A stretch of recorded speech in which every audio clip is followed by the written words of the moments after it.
As I come to you from a wintry day aboard Boogaboo, our beautiful 370 Sea Ray Sundancer, I'm just going to show you something real quick. You see that? Can anybody identify what that is? Yeah, that is what is left of the hole that I drilled on the side of our 400 sedan bridge. And I am going to get back inside. I'm going to go home, go back inside where it's nice and warm, and explain to you all about balsa cord hulls. When we bought our 97 Sea Ray 400 sedan bridge back in 2010, one of the things that came to mind with the survey was the fact that there was some rot in the hull of the boat.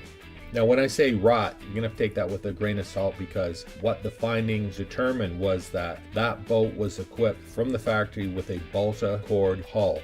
And what that means is when they lay up the hull, they'll put up the outside of the fiberglass. So they'll start with gel coat, then a layer of fiberglass, and then they'll put on what is called balsa. Well, it's balsa wood, so it's very, very light, but very strong. So they put that in as a reinforcing material to keep the hull stronger, as opposed to doing it in solid fiberglass, which would be better in one sense, but it would add quite a bit of weight to the boat, and of course then it would add cost as well. So it is a weight saving, cost saving measure that was employed both by Sea Ray as well as many other manufacturers back in that vintage. Remember, that boat was a 1997 model year. Don't ask me if they're still doing it today. I'm sure that there are some manufacturers that are still doing it that way, but don't take my word on that. Again, let me back up. That's not a problem if it's done correctly, and I'm sure the work was done correctly. However, Sea Ray, again, back in those days, they had a reputation, and a lot of the through hull fittings, they weren't necessarily sealed correctly or the best way possible. Again, what the surveyor determined was the seal around those port light windows had failed. And again, water got into, and it got into the core. So what I did, the first winter that we had the boat, it was under shrink wrap, so it was, it was dry for the winter. I took those port lights out, and I literally dug that balsa core out, dug out all the wet stuff, and I kept digging until I hit dry stuff, and then I simply replaced that void with epoxy. So fast forward to the following season, what we determined was that any of the organic material that was running down the galley sink and sitting in there, if it was hot, it would stink because it would start to rot, right? So Anchor Girl did her best, and still does to this day, always clean out the sump on a regular basis. I determined that the galley sink was well above the water line. Yeah, so what I did was I drilled a big hole in the side of the boat. Always one of my most funnest things to do, drill holes in the boat. And I just took that 1.5 inch line and boop, popped it out the side, and then that solved that issue altogether, because now we had all the galley water and organic, food stuff and such was just draining right off to the side of the boat without having to sit in that sump well for any length of time, and that solved the problem. Of course, when I put that through hull fitting, I put uber goober, lots of just splooged, a lot of caulking in there. So our current 370 Sundancer, here's a couple of shots that I took of the side hull when I was replacing the fridge, and you could see there's the side of the hull, and those little squares, that is balsa core, because they would come in big mats, and if they had a big giant sheet of it, they couldn't actually bend it to the shape of the hull, the contour. So they're little squares, and they lay it up and make the boat.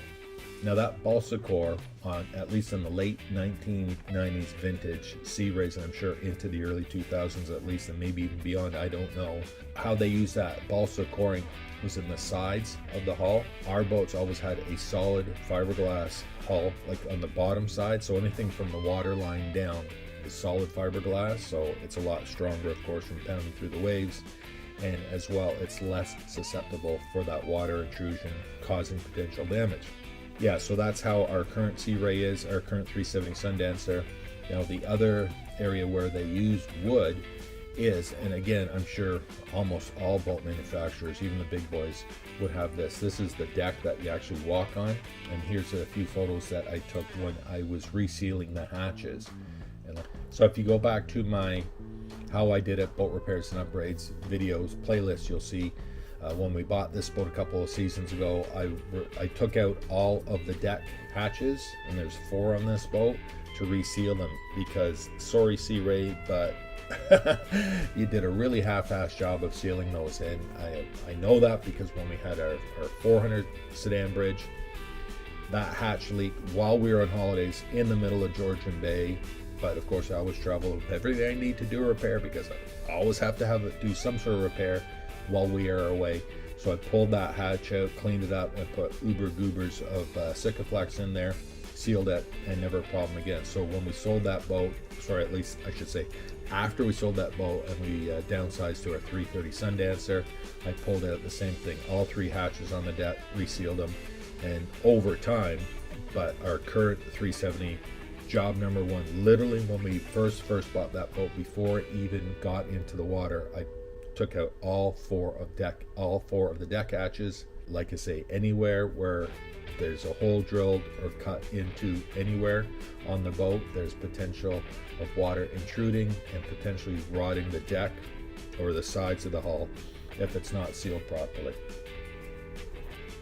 So that's my long-winded overview of deck and hull coring and things to look for. If you have a Sea Ray, if you have any boat from the, I would say from the early 90s and into the 2000s, perhaps even beyond, just take a look around your hatches, look and see if there's any water coming in. It's a straightforward and easy job to reseal them correctly, properly. Don't just put silicone around them, anything, because silicone always fails. Your side port light windows, again, I have a project in my boat repairs and upgrades playlist of me resealing one of the side port lights last winter in real time, or sorry, last summer I should say, and I'm going to do the other one. There's 6 on that boat. I've done 1 so far, so I got 5 more to do this spring, which I plan to do. So yeah, do that preventative maintenance, make sure that there's no water getting into your hull, and yeah, and then you'll have a happy boat for as long as you own it, hopefully.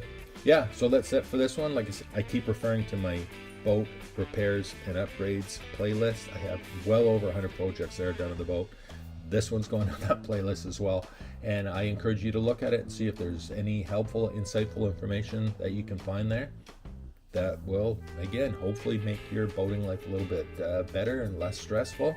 And yeah, and look forward to more and more coming down the road, because I have always projects to do on the boat all the time. So yeah, I hope to see some of your comments on those videos. I would like to get your insights and your feedback on this video, and tell me what you think, if you've ever had an issue like this, or if this is something brand new to you that you didn't know. Yeah, I just want to hear what you have to say. Please leave me a comment, as always, and I will see you on the next one, my friends. Cheers.